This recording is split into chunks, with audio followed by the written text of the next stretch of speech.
ऐतिहासिक महिला आरक्षण आणि पुनर्रचनेसाठीचं 131वं घटना दुरुस्ती विधेयक लोकसभेत नामंजूर. मोदी सरकारला मोठा झटका. विधेयकाच्या बाजूने 298 तर विधेयकाच्या विरोधात 230 मतं. सरकारी कर्मचारी मंगळवारपासून बेमुदत संपावर. सुधारित पेन्शन योजना लागू नसल्यानं संप. मंत्रालयीन, पालिका, जिल्हा परिषदा, आरोग्य विभाग, शिक्षक आणि शिक्षकेतर कर्मचारी संपात सहभागी होणार. विधान परिषदेच्या निवडणुका जाहीर होता शिवसेनेत हालचालींना वेग. नीलम गोऱ्हेंना पुन्हा उमेदवारी मिळण्याची शक्यता. दुसऱ्या जागेसाठी रवींद्र फाटक, संजय मोरे, किरण पावसकरांची नावं चर्चेत. शीतल म्हात्रे, शायना एनसी आणि दीपक सावंतही इच्छुक असल्याची माहिती. पुणे विमानतळावरची विमानसेवा हळूहळू पूर्ववत. केंद्रीय राज्यमंत्री मुरलीधर मोहोळ यांची माहिती. हवाई दलाच्या विमानाच्या अपघातानंतर झाली होती वाहतूक विस्कळीत.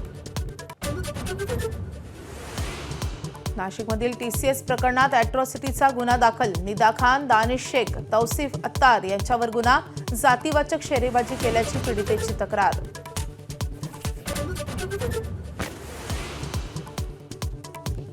ॲक्सिस बँकेतही नाशिकच्या टीसीएस सारख्या घटना. ॲक्सिस बँकेत घटना लक्षात येताच कारवाई केली. मुख्यमंत्र्यांच्या पत्नी अमृता फडणवीसांचा मोठा गौप्यस्फोट. भोंदू खरातला आज पुन्हा न्यायालयात हजर करणार. 4थ्या गुन्ह्यातील पोलीस कोठडी आज संपणार. 5व्या गुन्ह्यात खरातचा ताबा घेण्यासाठी पोलीस अर्ज करण्याची शक्यता.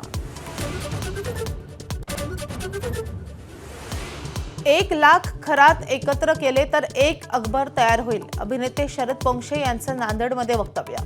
हिंदू रस्त्यावर उतरत नसतील तर मोदींनी का मदत करावी असाही सवाल.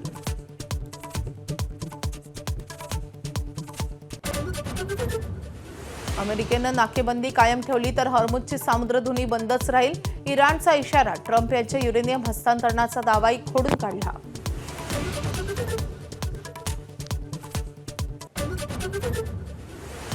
इराणनं उघडली हॉर्मुझची सामुद्रधुनी.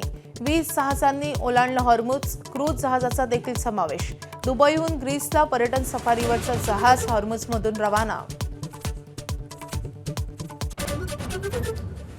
रशिया इराणचं तेल आणखी महिनाभर खरेदी करता येणार.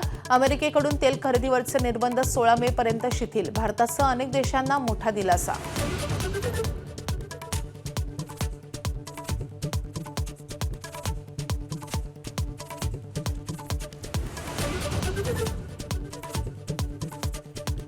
Headlines brought to you by चितळेंची बाकरवडी. एकदम खास, कारण चवीला भारी आणि पाम ऑइल अजिबात नाही.